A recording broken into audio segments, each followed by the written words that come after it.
falar depois de Terezinha e depois do lanche. E sabe qual é a temática?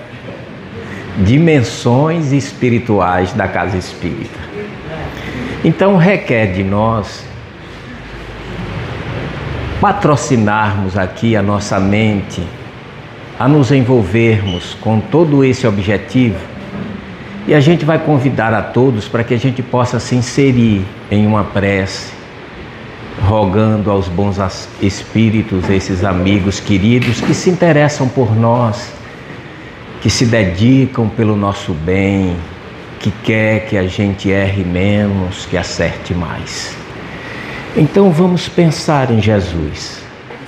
Nos foi dito aqui ainda há pouco que Jesus afirmara que quando duas ou mais pessoas se reunissem em nome dele, ele se faria presente.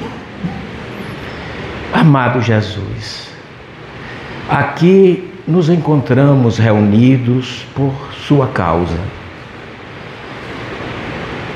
pelo que tu representas em nossa vida, pelo teu evangelho, pelos teus exemplos, por tudo que deixastes para nós. E por isso, humildemente, rogamos que os mensageiros enviados vossos possa tocar o nosso coração, a nossa alma, a nossa inteligência, e juntos possamos refletir sobre as tuas lições, entrando em uma harmonia junto a essas almas queridas. Meus irmãos,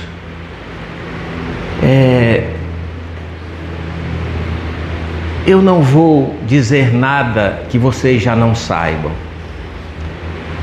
mas quero trazer aqui algumas reflexões para que a gente possa compreender esse momento que nos encontramos.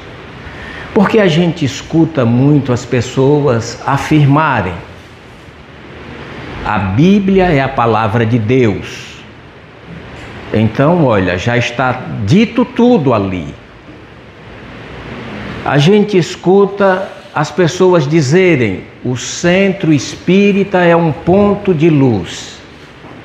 Então, olha, se já é um ponto de luz, eu não preciso fazer nada. A luz já está lá, então eu só ir buscar essa luz.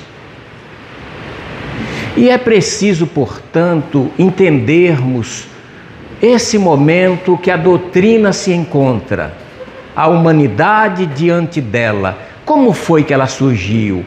E como ela se encontra hoje? Foi assim que ela surgiu? O que aconteceu? Para que a gente possa entender essas dimensões. Existe um livro muito bonito que detalha o que sejam as dimensões espirituais. Nas Fronteiras da Loucura. É um livro em que Manuel Filomeno de Miranda dita para o Divaldo Franco, contando que Bezerra de Menezes desce à Terra com uma equipe de espíritos na região do Rio de Janeiro para trabalhar e acolher os espíritos que iriam desencarnar por causa dos excessos do carnaval. O mais formidável é que lá a gente recebe a informação de que Bezerra de Menezes instala um hospital de socorro em um bairro, colhendo o sentimento dos moradores daquele bairro. Meu Deus! Mas como pode ser isso? Para que a gente possa ter uma noção do que seja essa dimensão, que nem os espíritos desencarnados, todos eles compreendem. Porque existe socorro em que, veja só, a equipe vai socorrer os acidentes. E aí o Bezerra retrata que existe uma curiosidade no plano material e no plano espiritual. Alguém caiu ali, aí todo mundo corre para ver. E a gente está levando o nosso sentimento, o nosso pensamento. E ele diz que da mesma forma acontece isso no plano espiritual. Os espíritos também curiosos, aqueles que querem prejudicar, controlar, dominar. E esse conflito emocional que a gente deposita diuturnamente em todos os nossos ambientes, conspiram para que tudo isso aconteça. Mas o mais incrível é que, em um dado momento, um socorro que o Bezerra de Menezes está disposto a exercer, veja, Bezerra de Menezes, ele ia tentar o socorro. Não era certo que ele tivesse êxito. Ele estava ali disposto a trabalhar para a execução da tarefa.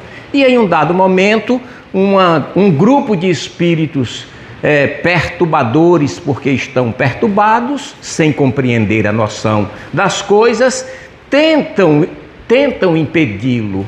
E ele então entra em prece e diz que naquela hora, como se fosse uma névoa, começa a cair sobre aquele grupo. E quando essa névoa começa a cair sobre eles, ela traz um teor de energia condizente com a moralidade, com a verdade do Bezerra. E quando esse orvalho cai sobre aqueles perturbadores, eles sentem choques. Então, quando aquela vibração cai, eles se assustam e dizem: é um bruxo, vamos fugir. E dão no pé, fogem. Tudo isso para que a gente possa preparar a nossa consciência na responsabilidade de entendermos esses processos. Porque todo mundo deseja ser um trabalhador espírita, aqueles que sentem simpatia com o pensamento da doutrina espírita. Mas os trabalhadores espíritas não são espíritos puros. São espíritos imperfeitos.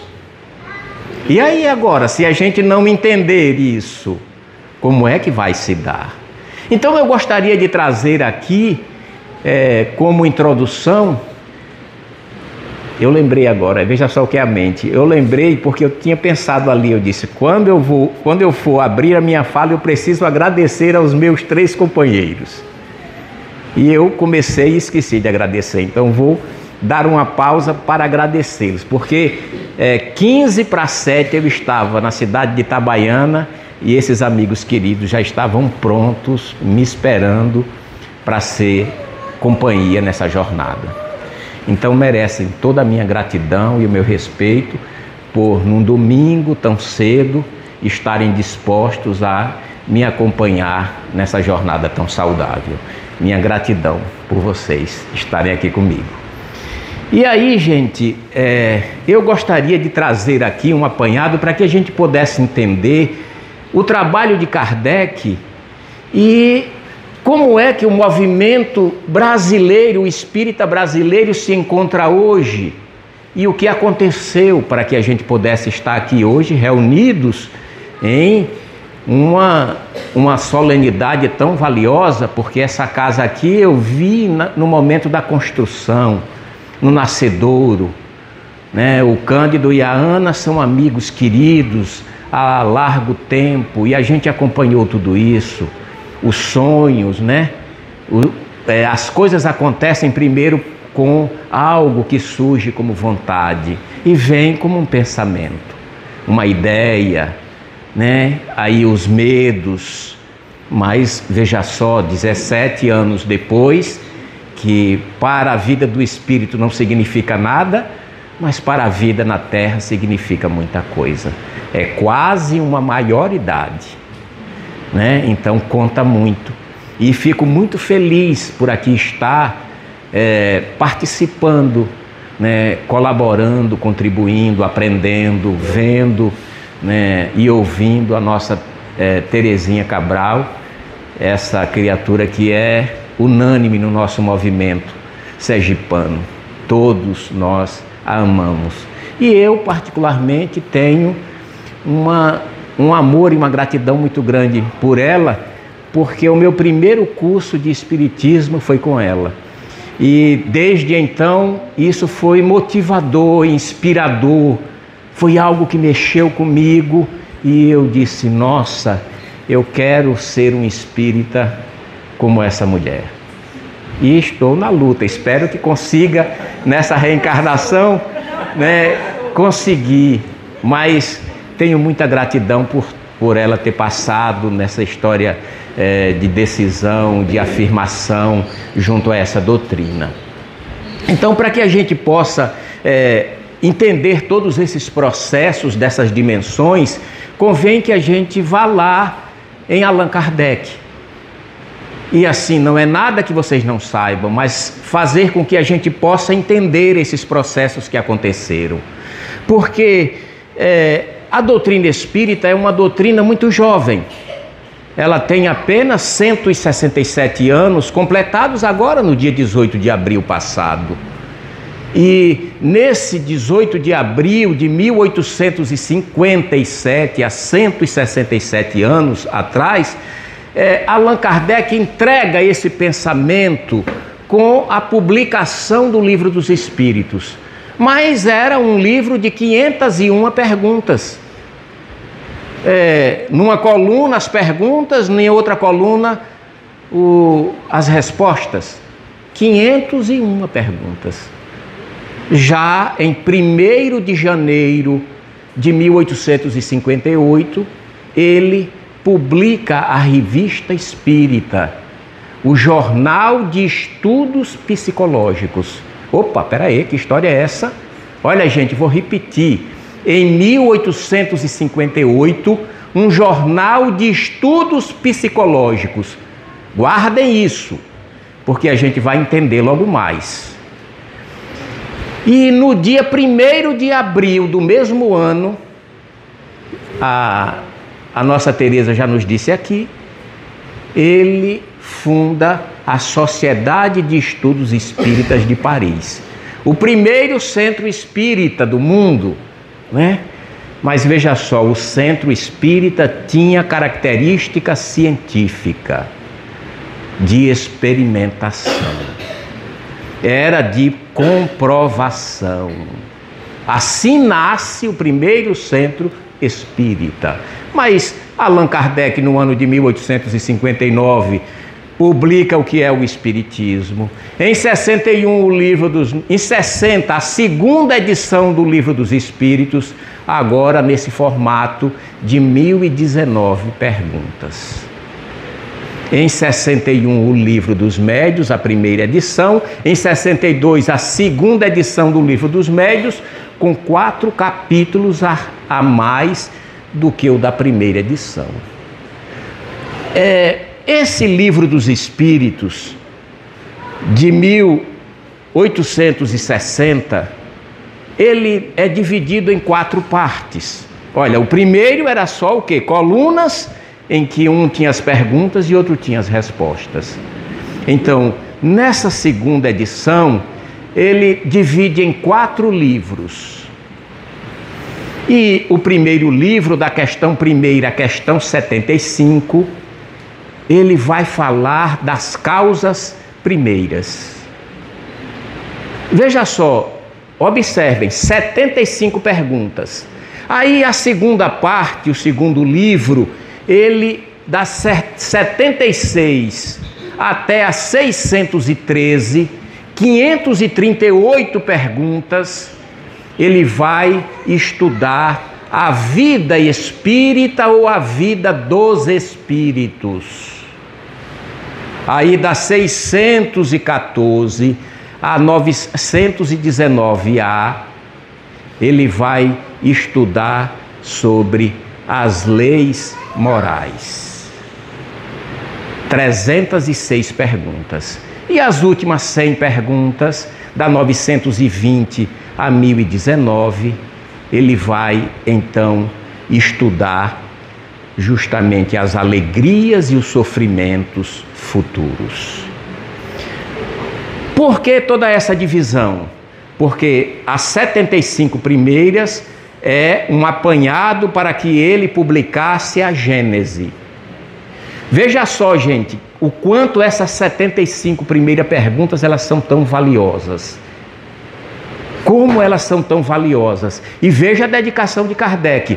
75, as outras 538 perguntas. Ele já no ano seguinte já publica o Livro dos Médiuns. Então as 538 ele saltou. As 75 primeiras ele ainda continuava estudando. Aí as seguintes das leis morais, 920, 614 a 919A, ele publica o Evangelho segundo o Espiritismo, estudando as leis morais.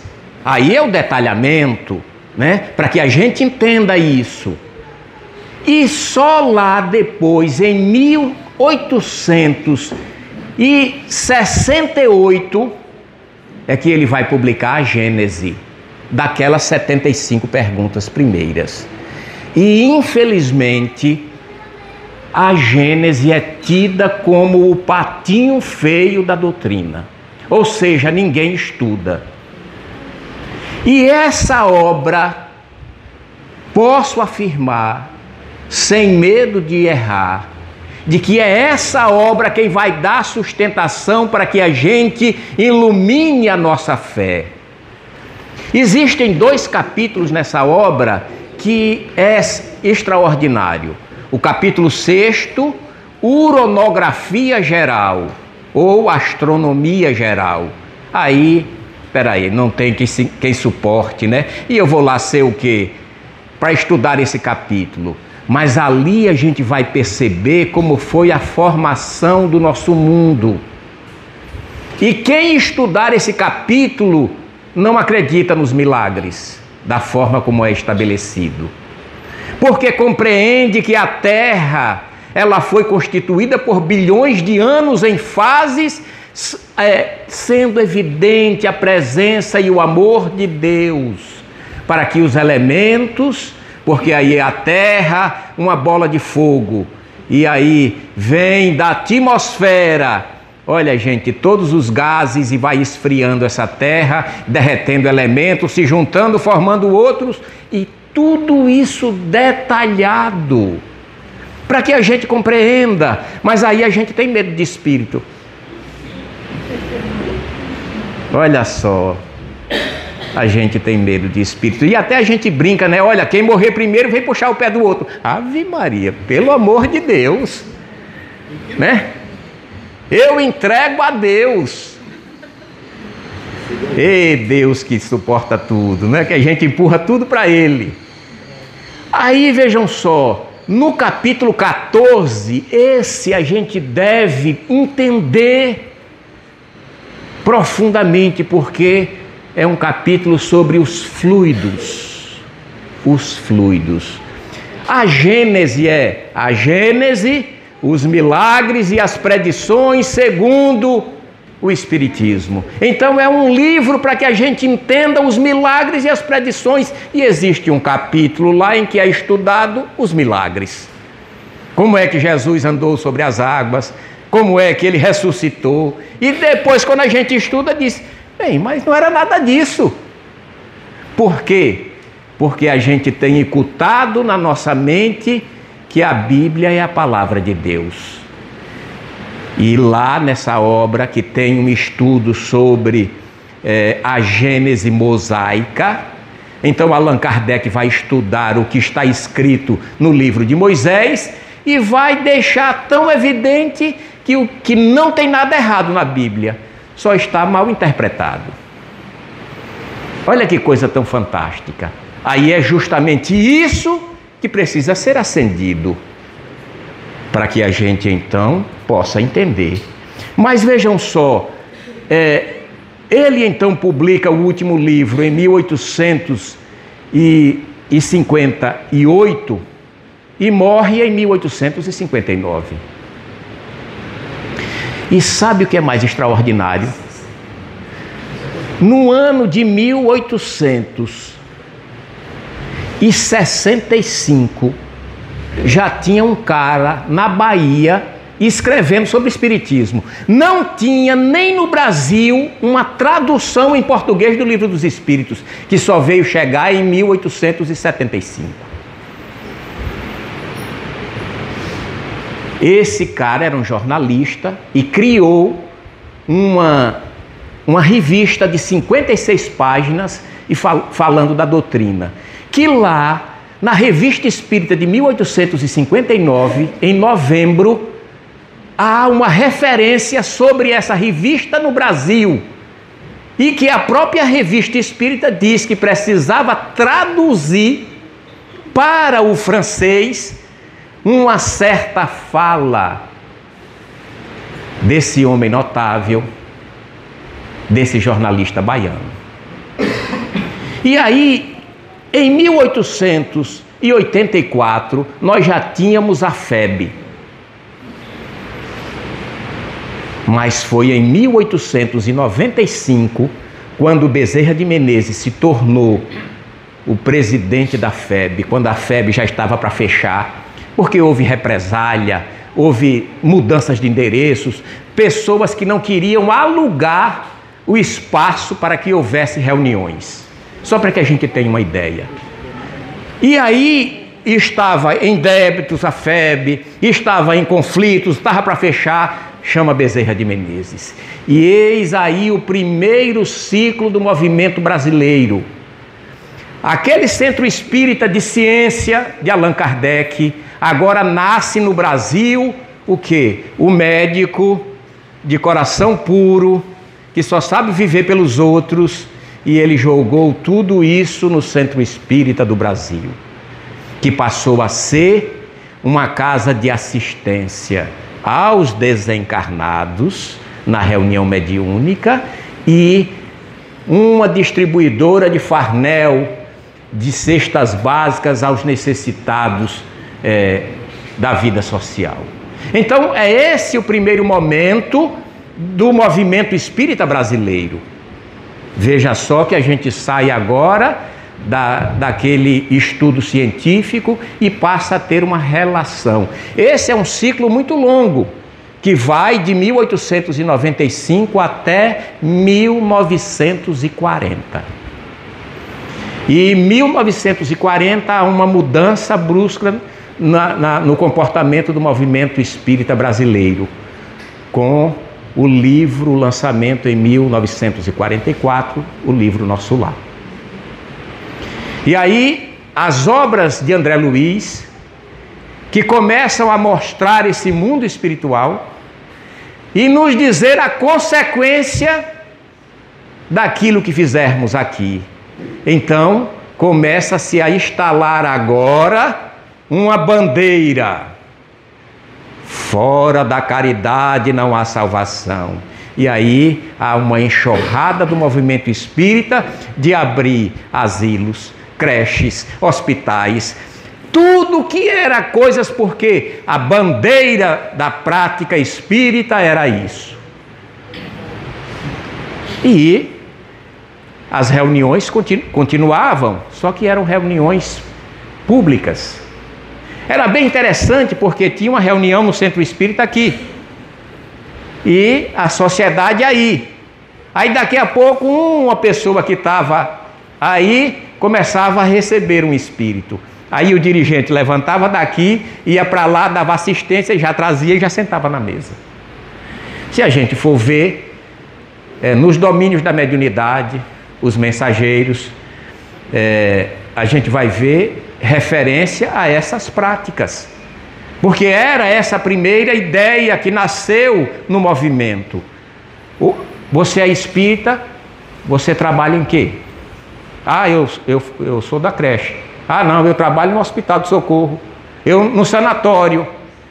Então nós éramos espíritas para fazermos caridade. E estudar? Ah, a gente estudava em casa, a gente lia, a gente ia buscar o entendimento dessa forma. E isso vai até 1975, quando a USE, porque o movimento espírita percebe esse prejuízo, né, que estava perdendo a identidade porque não tinha unidade. Aí a USE, que é a União das Sociedades Espíritas de São Paulo, funda uma campanha: comece pelo começo e estude as obras de Allan Kardec. E numa fala de Divaldo Franco, registrada no livro Diálogos com os Dirigentes Espíritas, Diálogos com os Dirigentes e Trabalhadores Espíritas, que foi justamente na USE, que virou um livro em 1981, essa reunião, ele diz que existe apenas um único meio para se tornar espírita: estudarmos as obras de Allan Kardec. Olha que ele estabeleceu o único meio. E aí há uma revolução, porque em 1977 se funda a campanha da evangelização infantil. E posteriormente, em 1983, o ESD. E há aí um momento em que o espírita agora precisa estudar espiritismo. E a campanha funciona. E as federativas estabelecem como um comportamento do movimento. Então não era mais a pessoa que tinha que estar inseridos nos trabalhos das creches e da assistência, mas além disso era fundamental que estudassem as obras de Allan Kardec. E o quarto ciclo agora se dá em 1989, com o lançamento de um livro chamado Jesus e a Atualidade. O primeiro livro da série psicológica de Joana de Ângeles. Opa, peraí. O primeiro livro da série psicológica de Joana. A partir de 1990 começa a chegar os outros livros. Mas em 1858, 1º de janeiro, o que foi que Allan Kardec fundou? A Revista Espírita, que era um estudo psicológico. Aí, certa feita, o nosso querido, esqueci o nome dele, um palestrante famoso, Haroldo Dutra, ele disse que ficou intrigado com essa série psicológica. E ele tentava associar por que Joana de Ângeles psicografou 16 livros em uma série psicológica. E ele disse: eu preciso entender isso. Começou a estudar a obras póstumas e descobriu que lá existe uma informação que haveria na Terra uma pandemia de problemas emocionais, que a gente se aproxima. Então, essa nova fase, o centro espírita, que era oficina, que era hospital, que era educandário, aí agora não estuda apenas a vida da alma, mas estuda para a alma. Então não é mais você trabalha em quê? Mas pergunta: o que você está fazendo em você desde quando estudou a doutrina? Olha o foco, olha agora as obras da série psicológica. Não é mais estar ocupado apenas, mas é saber como anda a sua ocupação. Lá na conclusão, que a nossa querida Terezinha disse, que infelizmente ninguém lê porque se prende às perguntas, na conclusão do Livro dos Espíritos, no item 7, ele fala dos adeptos da doutrina. Olha, somos todos nós adeptos. E ele diz que existem 3 adeptos. Aqueles que creem, é um adepto. Olha, a gente já está nesse primeiro, né? A gente crê, embora a gente tenha medo dos espíritos, né? Mas a gente crê. Olha, a gente já está acreditando que eles existem. Já é uma etapa. Aqueles, ele diz, que se afeiçoam com a moral da doutrina. Ah, eu acho tão lindo a doutrina. Eu acho tão lindo. Então, ele diz que aqueles que creem e que se afeiçoam. E existe o terceiro, aqueles que acreditam, aqueles que se afeiçoam pela moral espírita e aqueles que praticam. Em qual ciclo desses nós nos encontramos? Veja agora como é importante acreditar, estudar, aprender, aí admirar e viver. Nós precisamos entender todo esse processo, porque aí é onde vai nos dar a lucidez. Mas lá, no livro No Invisível, o Leon Denis vai dizer uma coisa muito profunda, porque ele vai dizer assim: o espiritismo será aquilo que o homem fizer dele. Olha, e eu pensei que eram os espíritos superiores que iam fazer. Olha o que é que ele está dizendo: o espiritismo será o que os homens fizerem dele. E aí, para não perder a chance, ele acaba conosco, porque ele diz assim: a maioria das coisas que se envolve com a humanidade perde a natureza, obscurece. Olha só, é como uma gota d'água da chuva. Dependendo onde caia, pode ser uma pérola, mas também pode ser fonte de lodo.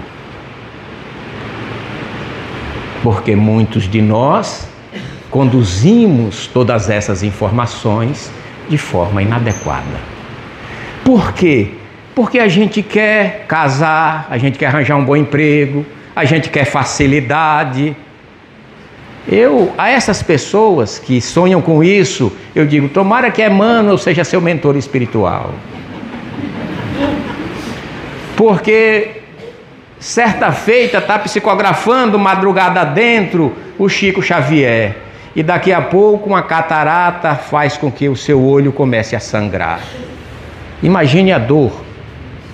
E aí ele pega um lenço, e aí o Emmanuel, olha o que é protetor tão bondoso, né? Porque a gente imagina que o nosso protetor é aquele que tem um facão enorme, e quem chegar perto ele bota para correr.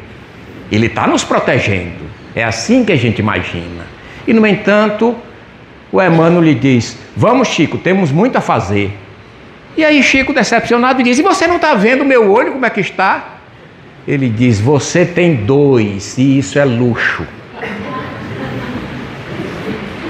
Aí a gente quer ouvir as comunicações espirituais que nos dizem: ah, você é uma pessoa tão boa.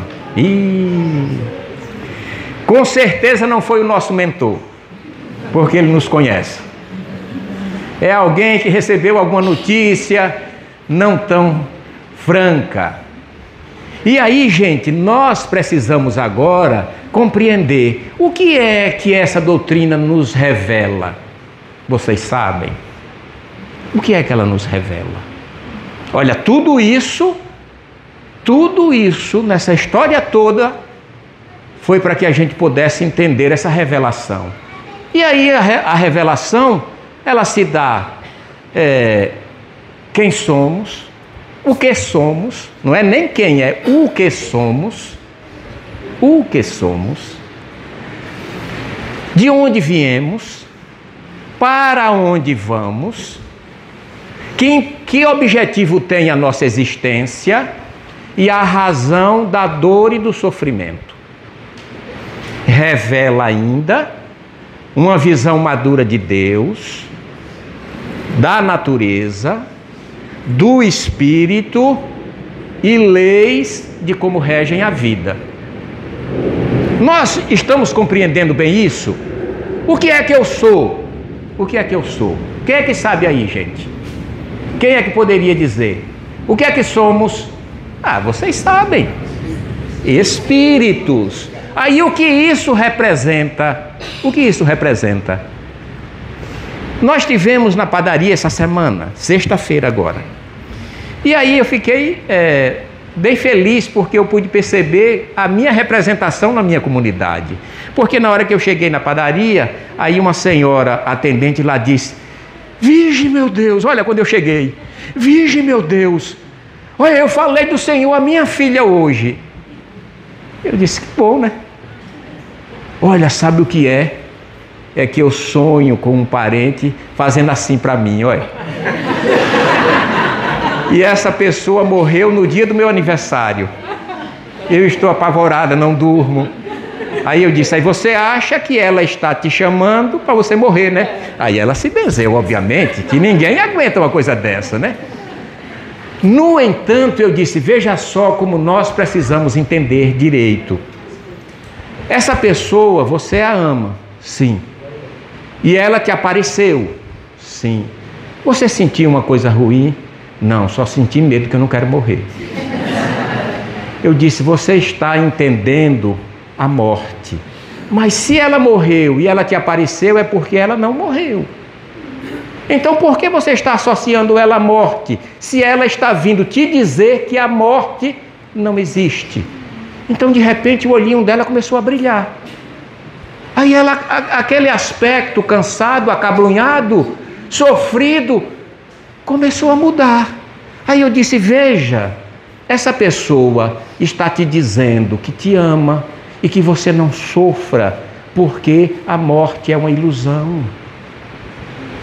Aí ela disse, Virgem, meu Deus, que coisa boa.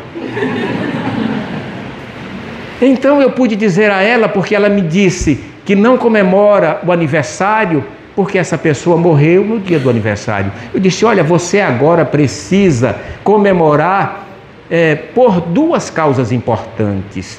O seu nascimento na terra e o nascimento dessa pessoa no plano espiritual. Porque quando ela chegou lá no plano espiritual, ela não nasceu? Foi. Eu disse, então, 2 nascimentos e você quer se recusar a comemorar.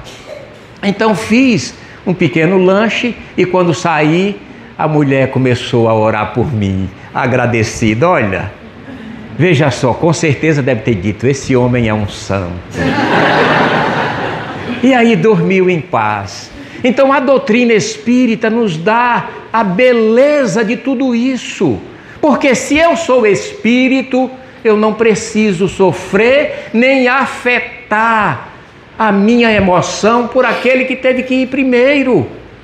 Porque não sou eu quem digo, não é pela idade do corpo. Porque essa idade não significa nada. É preciso entender essas dimensões da vida. Porque a gente compreende que aqui existe vírus, bactérias e fungos. Alguém tem dúvida? Pega uma lupa e a gente enxerga esse mundo microscópico trabalhando para a manutenção da vida deles. Isso é real, mas a gente não vê a olho nu. Mas se falar dos espíritos, meu Deus, já me arrepiei aqui. Então, se tivéssemos uma lupa milhares de vezes potente, a gente ia ver a vida espiritual, que é a vida real. Imagine só, gente, se a vida fosse a vida do corpo. A nossa vida estava condenada ao envelhecimento, ao adoecimento, ao perecimento. Às vezes, na nossa reunião mediúnica, o espírito vem e depõe com muita tristeza a sua morte. E eu digo, mas você não deve estar feliz, porque Deus está provando o quanto te ama. Porque imagine, se fosse verdade aquilo que você acreditava, você teria deixado de existir. E Deus está te dando a oportunidade de continuar, de corrigir, de reparar, de aprender a ser feliz. Pense nisso. E é impressionante porque, às vezes, como eu sou o dialogador, aí eu digo assim, aquele que está em conflito, que é difícil para entender, foram muitas reencarnações presa a uma teimosia. Não é fácil penetrar essas reflexões sem que a gente busque, sem que a gente se esforce. É preciso vibração, é preciso, para entrarmos em uma dimensão diferente, trabalharmos. A gente imagina que um anjo de Deus esteja aqui. Olha, a Terezinha veio hoje. Bote aí, a semana dela vai ser só felicidade. É essa a nossa relação. A gente faz até promessa. Porque é a negociação, é a barganha. Você me dá isso e eu te dou aquilo. E sempre o que a gente dá é coisas insignificantes. Porque a gente nunca diz: Senhor, me dê a oportunidade de viver tal coisa e eu te prometo que perdoarei fulano. Eu prometo que vou me esforçar para não mais reclamar. A gente nunca diz isso, mas a gente quer acender vela, a gente quer fazer coisas externas, por conta de que a gente não compreende que precisamos fazer o esforço.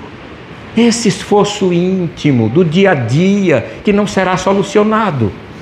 Então veja só, eu hoje nessa tarefa eu digo: meu Deus, falar junto com Terezinha, que responsabilidade. Então aí acordei cedinho, olha, botei o despertador para 4 horas da manhã. Para 4 horas da manhã, mas já fiquei preocupado. Poxa, vou acordar minha esposa 4 horas da manhã. Aí quando foi 1h48 eu acordei. Aí quando eu fui ver 1h48, eu digo: já estou de pé mesmo. Aí fui estudar, iluminar, orar, pensar em tudo isso aqui, pedir aos bons espíritos, porque eu dizia: Senhor, eu sei que tudo que eu vou dizer sou eu que preciso ouvir, mas é um trabalho coletivo. Então permite que eu possa entrar em conexão com os espíritos que trabalham junto àquela casa, que tu sabes os presentes, e me orienta a falar daquilo que eles também precisam ouvir, para que tenhamos êxito. Aí, depois fui tomar banho em silêncio, trocar roupa. Quando estava saindo, a minha esposa disse assim: ei, já vai, é? Aí eu disse: sim. Ela disse: vem cá, me dá um beijo. Aí eu fui lá e ela disse: eu te amo. Aí eu disse: eu também te amo. Gente, eu podia enfrentar Divaldo Franco, quanto mais Terezinha. Depois dessa, eu saí volitando do quarto. Eu disse: meu Deus, como Jesus tem razão, o quanto é tão importante o amor. E a gente perde tanto tempo preso a essas coisas menores, sem compreendermos essas dimensões. Eu sei que aqui tem muitos que estão transitando por problemas. E isso é um apelo para que a gente compreenda que tudo tem solução. Que a gente pode mudar a história, porque nós seremos espíritos puros. Nós venceremos essa matéria. E a gente imagina que Jesus, ele nasceu pronto. Jesus foi espírito imperfeito como nós. Agora eu vou contar um segredo a vocês. Olha, no livro A Gênese, tem um momento da formação da Terra. A Terra era uma poeira cósmica no universo. E Jesus já era um espírito puro, vibrando para que aquela poeira cósmica se unisse e transformasse o planeta, que ele ia ser o governador moral. Aí a ciência diz que foram bilhões de anos para que essa Terra se formasse. Eu fiz uma conta rápida. Meu Deus, se foi bilhões de anos, e Jesus já era um espírito crístico, rapazinho velho ele, viu? É muito antigo. Então é certo que nós também alcançaremos, porque ele nos prometeu que iríamos fazer tudo o que ele estava fazendo e até mais, porque nós também iremos nos purificar, assim que entendermos a beleza do perdão, a beleza da tolerância, a beleza da gentileza, do sorriso, do abraço. Quando entendermos essas virtudes que modificam doenças, quem me tocou? Disse Jesus. Pedro, que é bem parecido conosco: ah, Senhor, todos estão te empurrando, quem vai saber quem te tocou?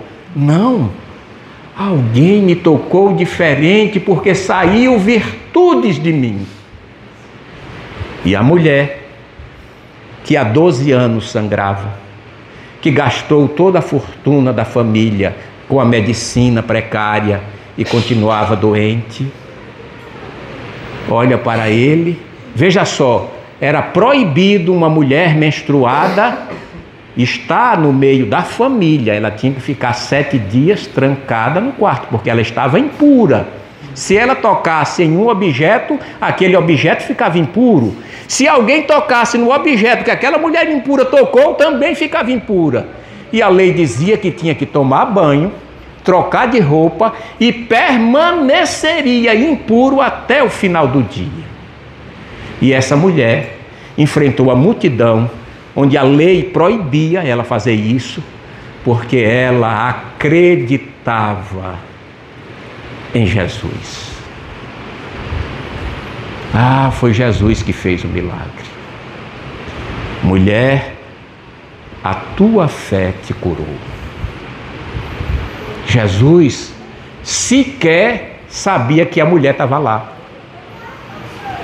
Ele não teve interesse nenhum de fazer nada. Ele estava passando e a mulher o tocou. E aí entrou em uma dimensão de merecimento, de coragem, de conduta, para que aquela doença fosse ali sanada. Mas nós somos os doentes psicológicos e precisamos refletir sobre como anda o nosso pensamento, como anda a nossa relação com os nossos propósitos. Porque esse vizinho, porque esse chefe, porque eu moro longe, porque eu não tenho um carro, porque eu tenho um corpo doente, porque a minha casa podia ser assim, porque eu não tenho isso. E a gente nunca analisa aquilo que a gente pode fazer por nós. Por nós. Esses dias, no exercício da minha função, eu sou oficial de justiça há 35 anos. E aí, na comunidade, todo mundo sabe a minha função. E alguns, quando eu passo, dizem, meu Deus do céu, ali é o mensageiro de não é coisa boa. E aí eu fui numa pessoa muito famosa da cidade, uma autoridade, mas eu fui para fazer uma penhora. Ou seja, a lei mandava que eu nomeasse bens de sua residência porque ele estava devendo. Então, eu toquei na mansão. Aí já não fui muito bem recebido. A cara acabrunhada, sim. Olha, me disse quem era e disse a minha função. Olhou e disse, bom, é melhor que eu permita. E aí eu entrei e comecei, porque tinha um valor que eu precisava cobrir. Móveis luxuosos, né? A casa era... E aí eu terminei, não houve sequer um agradecimento, uma despedida, né? Porque eu era uma companhia indesejada na sua residência. Mas agradeci depois do cumprimento da missão. Peguei a minha moto e fui para um povoado agora. Intimaram a outra pessoa. Então parei. Povoado é bom porque não tem endereço, né? Povoado tal, então é o povoado todo. Você tem que sair procurando, né? Parei numa casa. Tinha um senhor de barba branca, cabelo branco, acocorado, numa casa muito simples, com uma xícara de café e um bolachão. Aí eu disse, o senhor conhece fulano de tal? Meu filho, sai do sol, venha para cá. Quer um cafezinho? Eu ainda tenho. Quer? Eu tenho um bolachão. Aí eu desci porque eu fiquei encantado com aquele ser. Olhei para a casa, não tinha uma mobília. Não tinha piso na casa, era chão batido. Eu olhei para a frente da casa, estava pintado um monte desses políticos sergipanos. E aí eu pude perceber quanto aquela alma era tão grandiosa. Porque quer levar uma jaca? Eu disse, meu Deus, é mentira o que eu estou assistindo aqui. E aí ainda se empenhou a sair. Eu acho que fulano deve saber. Deixa eu perguntar aqui. Quem era a pessoa que eu estava procurando? Eu saí de lá renovado, vendo a grandeza daquela pessoa. E nós, no entanto, queremos construir a nossa grandeza nos impérios perecíveis da matéria. Precisamos entender o que sejam essas dimensões, nos envolvermos na tarefa espírita, compreendendo que é preciso sintonia. Quando eu penso que Divaldo Franco, a quem influenciou muito a minha vida, tudo eu queria saber o que ele estava dizendo sobre tal assunto. Então fui assinante daqueles videocassetes, das palestras dele, né? Como eu bebi de tudo isso. E aí ele dizer que passou 45 anos sendo obsidiado.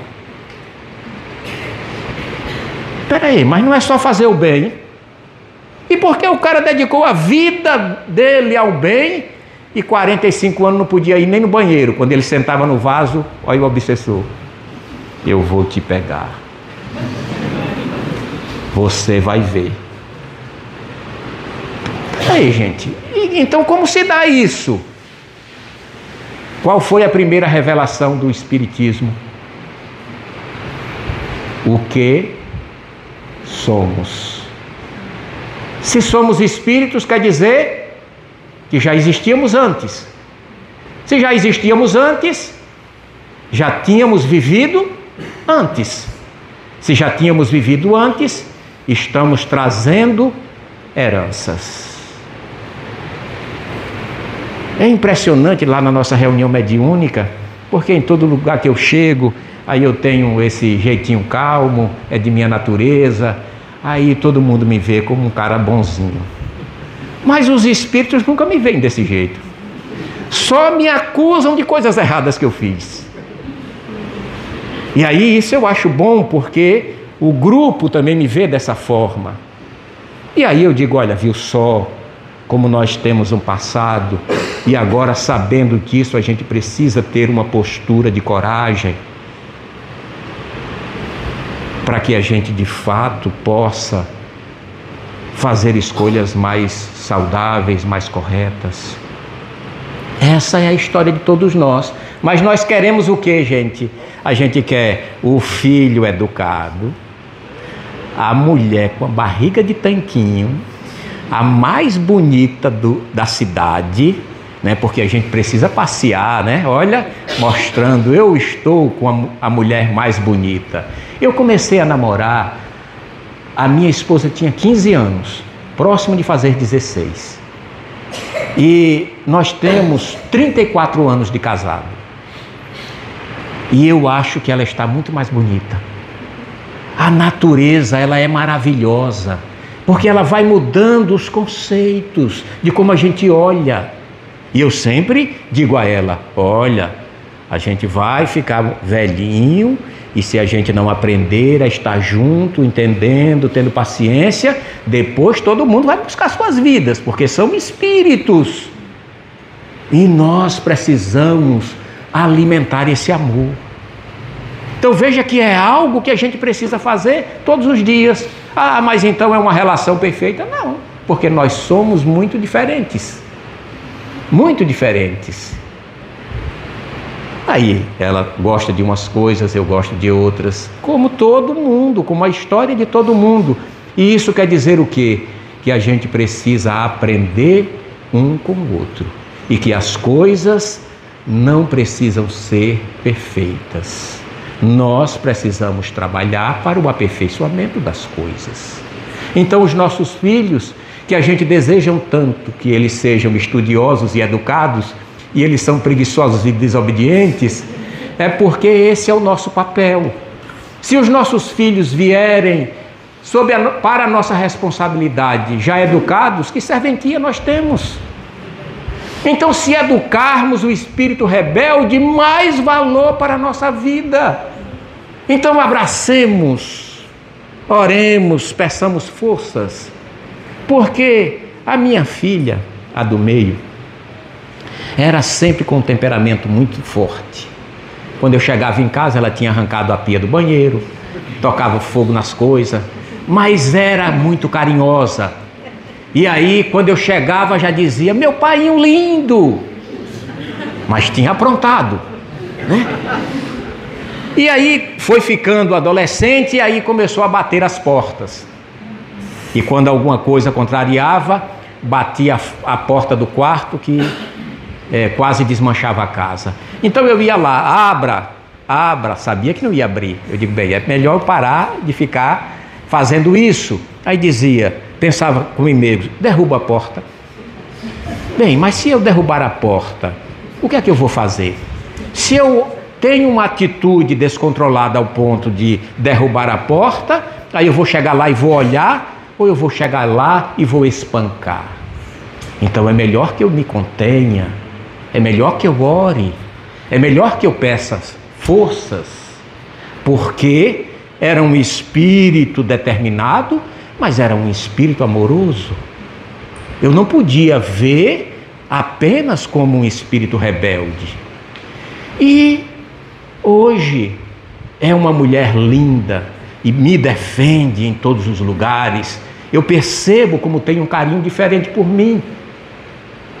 E me deu a Malu, a minha primeira netinha, que é a luz da minha vida, que vem, me abraça e diz assim: vovô, eu te amo muito.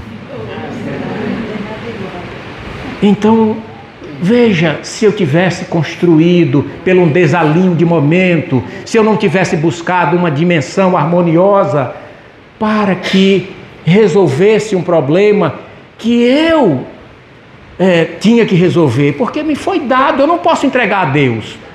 Porque veja só, a inteligência suprema busca um momento para que a gente se encontre com o conflito. E aí na hora de resolver a gente diz: eu entrego a Deus. Olha só, mas a vida, o universo conspirou para que a gente vivesse isso, porque tem um propósito, tem uma finalidade. O amor, ele parte dessa ação. A gente imagina que seja algo pronto. Olha, eu te amo, alguém passa: oh, eu te amo. Sério? Olha, amor só é possível, segundo Rossando Kligen, o nosso psicólogo paraibano, o amor não é algo, deixa eu ver se tem jovem aí, não é algo que a juventude possa viver, porque é uma virtude madura. É preciso pernoitar ao lado, é preciso desculpar, é preciso engolir sapo, gia, perereca. Porque senão ele não vem. Mas a gente quer o amor feito, né? A alma gêmea, que o Richard Simonetti vai dizer que é a alma que geme, né? Dentro dos nossos dramas. Porque isso não é possível. Então veja como tudo está certo. Nós estamos inseridos nas experiências redentoras. E agora que beleza! Porque eu preciso estudar essa doutrina, entender essa dimensão, que eu só irei me associar se fizer por onde? Quem me tocou? A gente imagina que Jesus vai estar com a banda de música nos esperando. Olha, o espírita de Campo do Brito está vindo aí. Prepara a banda de música. Será que é mesmo, gente? Tem uma série muito bonita chamada Os Escolhidos, na Netflix. A 4ª temporada entrou no cinema. E tem uma passagem nessa 4ª temporada que eu achei incrível. O João Batista, o primo de Jesus, o precursor, aquele que veio preparar para a vinda do Mestre, está preso e prestes a ser decapitado. Porque ele feriu o orgulho do imperador. Mas a mulher agora, que era a esposa, com a vida não tão educada, o João Batista dizia, aí ela se ofende, e o esposo, como estava querendo a filha, que era mais bonita, ela então usa a filha. Olha, dança para ele, e quando ele disser, que era um costume, né, quando uma mulher muito bela dançava, aí o homem dizia, eu realizarei qualquer pedido seu. E ela então pede a cabeça de João Batista. E nessa série mostra uma coisa lindíssima, eu achei isso incrível. Porque o João está preso, e entra os soldados que vieram buscar a cabeça dele para levar para Salomé. E o João sabia de tudo já. O soldado entra com uma bandeja de prata, que só os muito ricos tinham. Ele olha e sorri para o soldado e diz, que bandeja bonita. Aí o soldado diz, mas essa bandeja é apenas para as festas das grandes autoridades. E ele então, fazendo a leitura, olha pela cela e vê um animal comendo na relva verde, desprovido de medo. Ali, naquela cena singela, ele olha para o soldado como se tivesse entrado em conexão com uma dimensão suprema e diz assim, é a primeira vez que eu vou participar de uma festa com as autoridades. Ele sabia que só iria a cabeça. Mas então ele, de forma tranquila, diz, é a primeira vez que eu vou participar. E daqui a pouco mostra Jesus concentrado, tão longe, vibrando pelo João. E lhe aparece João caminhando até Jesus. Acabara de ser decapitado, mas trazia um sorriso largo, caminhando até Jesus. E Jesus então olha agora com felicidade, porque Jesus disse, destes parido de mulher, João é o maior de todos. Então, João era o maior da humanidade. Mas, olha a mas e a vírgula que Terezinha nos falou. E Jesus diz, mas para o dos reinos do meu Pai, ele é um pequenino. Então, se um homem é capaz de uma proeza como essa e é um pequenino para o reino, dessa dimensão que Jesus nos apresenta, imagine nós agora, meus queridos, o quanto a gente precisa refazer as nossas ideias, o quanto a gente precisa olhar para as nossas experiências com a maturidade dessa revelação, porque nós precisamos destituir o pensamento religioso e a gente precisa trazer a religiosidade, é o sentimento da ação, não transformar o centro espírita numa igreja comum, mas numa igreja como a mensagem que nos foi revelada, uma igreja que mexe com a nossa eternidade. Eu não posso esperar um milagre. Ah, meu bom Espírito, me livre. Eu preciso confiar na presença do bom Espírito se eu estiver vibrando. Porque se estiver atormentado, como poderei perceber a presença dessas almas que vibram em uma intensidade diferente? Quando os espíritos perturbados perturbam a nossa vida, a doutrina vai nos dizer, a obsessão é uma semelhança de sentimentos. Tire esse obsessor de mim. Digo, olha, eu acho que o obsessor está dizendo a mesma coisa. Porque a gente sempre culpa o outro, quando na verdade somos nós que estamos com as nossas vibrações rasteiras, nos associando às perturbações desse mundo que nós sabemos que para nada serve. Porque Jesus disse que o corpo para nada serve e é o espírito que vive. Quem é que guardou o corpo de algum ente amado? Alguém tem aí? Olha, porque se a gente ama, se é a pessoa mais valiosa, meu anjo querido, a minha mãe amada, o espírito que nessa encarnação eu não consigo devotar tanto amor como devoto a essa alma querida. A minha amiga, a minha luz, a minha conselheira, a minha tudo. E que nós precisamos compreender que agora, para nos associarmos, precisamos vibrar. Olha, o branquelo cheio de câncer de pele. Aí a vida manda que seja oficial de justiça, tem que estar exposto ao sol, olha. Aí eu tenho que ter roupa UV, 3 camisas, protetor 100 na face, um chapéu fechando tudo, só fica com os olhos de fora. E aí, esses dias estava indo para o povoado de moto e comecei a contemplar a natureza. Aí disse: ah, meu Deus, colhe as vibrações dessa natureza bela e toca minha alma de espírito ainda tão carente dessas vibrações. Gente, nessa hora eu recebi um abraço de minha mãe. Olha, foi uma coisa que mexeu na minha alma, que as lágrimas desciam. Não teria como não ser, porque eu não estava pensando, eu não estava lembrando, mas veja o que foi a dimensão. Quando pedi a Deus que pudesse colher das vibrações dessa natureza, que era a prova da presença de Deus em nossa vida, que tocasse a minha alma. Então a alma querida veio e me abraçou. Meu anjo amado, que abraço maravilhoso, reconfortante, de esperança, para que eu possa continuar.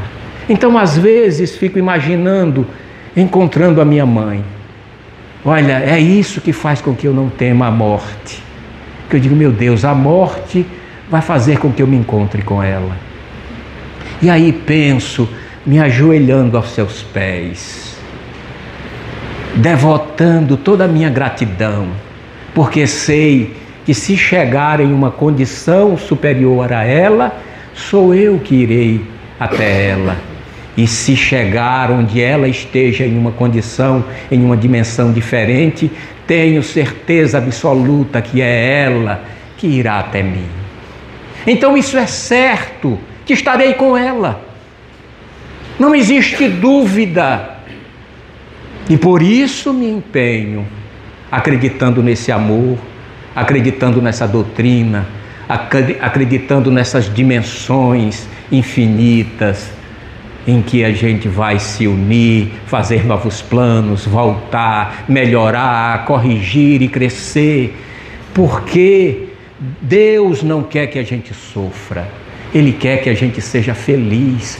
É a gente que teima em querer sofrer e sofre por coisas desnecessárias. Está sempre lembrando, mas já pensou quando eu era jovem o que ele me disse? Olha só, a gente fica guardando essas coisas intranquilas que nos prejudicam. Então vamos colocar na nossa mente, porque é o trabalho psicológico que a doutrina veio acordar à humanidade. Eu preciso ser feliz. Eu preciso ser feliz. Aí quando a gente sai na rua, a pessoa leva nosso celular. Eu preciso ser feliz, meu Deus. Mas eu ainda nem paguei tudo. Como é que eu vou ser feliz desse jeito? Olha só, a nossa felicidade é afetada por um aparelho de celular. Eu, esse mês, troquei o meu carro e aí comprei por telefone. Muito difícil de comprar aqui. Aí liguei para Maceió, consegui. Aí depois eu tinha que fazer uma transferência para que fosse emitido a nota fiscal. Aí o vendedor me passou o Pix, falei com o meu gerente, porque era um volume alto de dinheiro, não podia fazer sem autorização do banco. E aí o banco autorizou e eu transferi. Aí depois que transferi, veio na minha mente, olha como somos. Rapaz, você percebeu que o Pix era aleatório? Se era uma agência da Toyota, então teria que ser o CNPJ da agência. Aí eu parei um pouquinho e disse, nossa, perdi 153 mil reais agora. Aí estava isso no chuveiro. Olha como é, gente, as coisas. Aí quase que eu não conseguia tomar banho. Aí parei e disse, olha, as pessoas perdem tudo. Por que é que eu não posso perder esse valor? Então, se realmente aconteceu uma fraude, eu vou procurar de alguma forma as autoridades para resgatar, mas se não conseguir, não tem problema, porque tudo está certo. Então pude terminar o banho, respirar e disse, vamos com calma. E aí peguei o CNPJ que saiu lá no Pix, embora fosse o Pix aleatório, mas saía para onde foi, né? E quando eu aí coloquei na maior fofoqueira do momento, que é a internet, aí me disse, aí estabeleceu, olha, a Toyota de Maceió, desde não sei quando, 39 anos que está no mercado, aí eu, não foi dessa vez. Então veja como são as reflexões que podem comprometer o nosso dia, e aí de repente ser indelicado, está gerando um sofrimento sem que ainda não tenha existido. E eu vou garantir, olha, as coisas materiais nós iremos perder todas. Basta que a gente seja convidado a voltar. A gente não vai levar nada. E isso deve ser uma verdade para nós. Então, para encerrarmos, já com saudades, gostaríamos de abrir um livro aqui muito bonito. Não pise na bola. Não pise na bola. Gente, não pise na bola. Richard Simonetti. Desde quando o Richard voltou para a pátria espiritual, eu oro por ele. Criei um grande carinho, esteve 2 vezes no nosso campo do Brito Espírita, e como fiquei encantado por esse trabalhador. Como me ajudou nas nossas conversas. O trabalho lindíssimo lá em Bauru, né?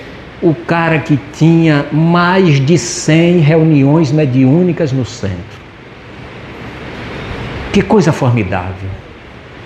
Deixou mais de 90 livros escritos para iluminar o movimento.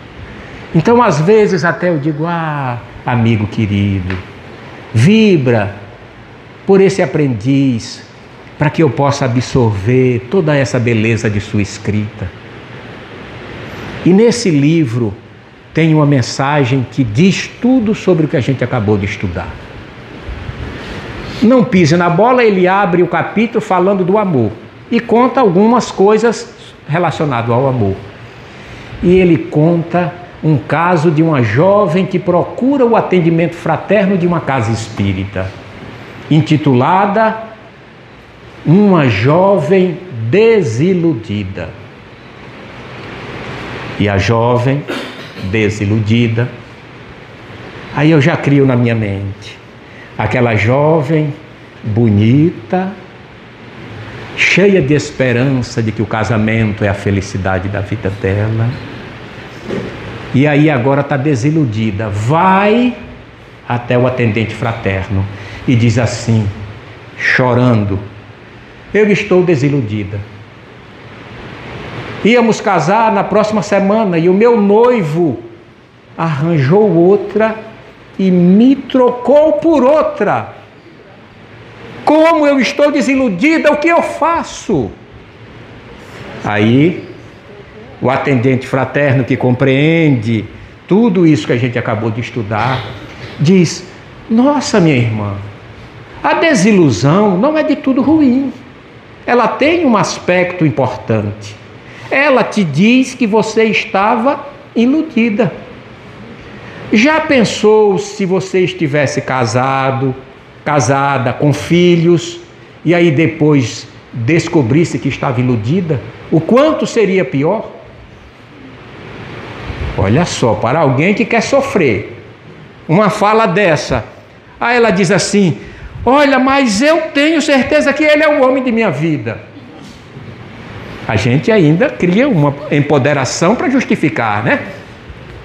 Eu sei que ele é o homem de minha vida. E o atendente diz: então a gente precisa entender algumas coisas. Porque se você está dizendo que ele é o homem de sua vida, a atitude dele provou que você não é a mulher da vida dele.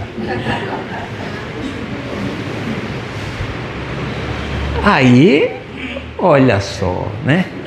Ela então para e diz assim: mas eu não consigo ver ele com outra. Às vezes me dá uma gana de matá-lo. Bem, diz o atendente, então vamos pensar um pouco, porque agora é a prova de que você não o ama. Porque quando se ama, quer a felicidade do outro e respeita a decisão dos caminhos que eles escolhem, que aquela pessoa escolhe seguir. Aí ela então diz: e porventura o criminoso não tem que ser punido? Olha, ela disse que tinha vontade de matá-lo, e aí o atendente diz uma coisa dessa, então já parece Kardec, né, conversando, né? E por acaso o criminoso não deve ser punido? Aí o atendente sereno diz: minha filha, o que você pretende não é a justiça, porque a justiça só pode vir de Deus. O que você pretende é vingança. E isso é um sentimento que corrói e destrói os propósitos do sentimento. Então, perdendo um pouco a sua argumentação, ela diz: a minha vontade é de morrer. E ele então diz: morrer, dizem os espíritos, é algo maravilhoso, mas para aquele que viveu de forma correta e que irá receber como recompensa os frutos de sua dedicação no bem. Ela agora em prantos diz: tentei me matar por 3 vezes e nem para morrer eu sirvo. Minha filha, agradeça a Deus por não ter conseguido, porque o suicídio é uma fuga ilusória. E para aquele transtornado em suas emoções que escolhe esse caminho, encontrará com uma grande decepção, porque além de todo o sofrimento que vive, vai acrescentar a certeza de que ninguém morre e que, portanto, uma dor ainda mais para enfrentar. Ela então, agora, pensativa, diz: mas e essa desilusão que me corrói, que me destrói, como enfrentar? E o atendente, olhando de forma fraterna no olho da jovem sofrida, diz: a desilusão é o cadáver da ilusão. Então sepulte-o e faça florescer em sua vida atitudes melhores na família, na escola, na sociedade, na religião. Faça com que você possa compreender que essa experiência é grandiosa se você der uma direção adequada e redentora. Levanta-se, abraça de forma fraterna aquela jovem frangalhos e diz: permita que essa casa espírita e a doutrina espírita possa te ajudar nesse momento de tanta necessidade e carência. A jovem, agora tocada pela verdade, por tudo do que representa um trabalho sério de uma casa espírita que sabe acolher, retribui o abraço e de forma sincera apela: quando é o dia dos estudos, me ajude a melhorar. Então, meus queridos, tudo isso todos nós somos capazes de executar.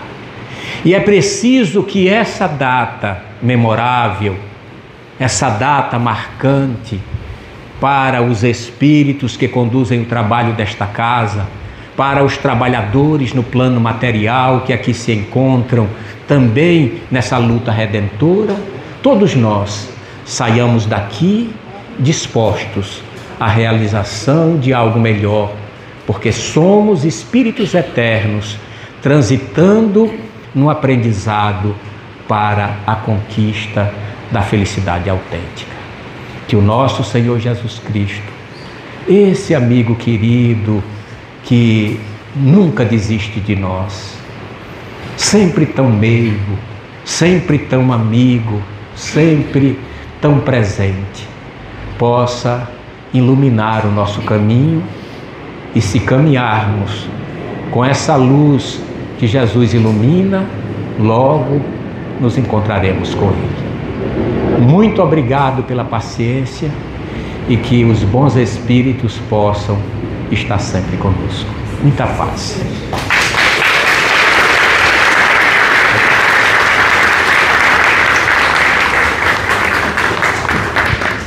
Bem, Luiz Antônio falou que depois que Terezinha falou, ele praticamente nada tinha falado.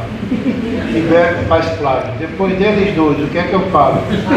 Muito obrigado a todos vocês, da família Consolador. Não vão embora agora, tem surpresa para vocês. Naturalmente tivemos uma ausência aqui das mais importantes, o senhor Cândido Moura Barros. Ele aqui não se encontra, gente, porque está passando por um problema de saúde e que ele deveria ficar em repouso em casa. Mas para quem pedimos apenas boas vibrações, ele está bem e com a graça de Jesus que consola a todos, breve ele estará de volta conosco. Agora, Dona Ana vai dar uma palavrinha aqui representando ele e a casa e a família Consoladora. E depois dela vamos sortear o arranjo aqui de rosas. Boa tarde. Boa tarde. Em primeiro lugar, agradecer a presença de todos e dizer que eu estou aqui em nome de todos os trabalhadores desta casa, encarnados e desencarnados, para agradecer a Deus, a Jesus, aos benfeitores espirituais que aqui estão conosco dirigindo esses trabalhos no dia a dia, e principalmente pelo Cândido, aqui, o fundador deste pequeno ponto de luz aqui na Terra. Então agradeço muito a todos vocês que se fizeram presente para comemorar o 17º aniversário do Lar Cristo Consolador. Quero também dizer que ele está bem, ele apenas está com dificuldade de locomoção e pedimos preces para que ele possa poder se locomover o mais rapidamente possível para que volte ao convívio de todos nós aqui nesta casa. Então, só temos a agradecer a Jesus, principalmente por encaminhar todos vocês para esta casa, porque os benfeitores espirituais iniciam o trabalho do lado espiritual e os trabalhadores do lado material fazem a provisão da casa. Não fossem vocês, com certeza, poucas pessoas não levariam à frente um trabalho do tamanho que já está sendo aqui no Lar Cristo Consolador. Então, muito obrigada a todos por ajudar a remar este barquinho chamado Lar Cristo Consolador. Um bom domingo para todos.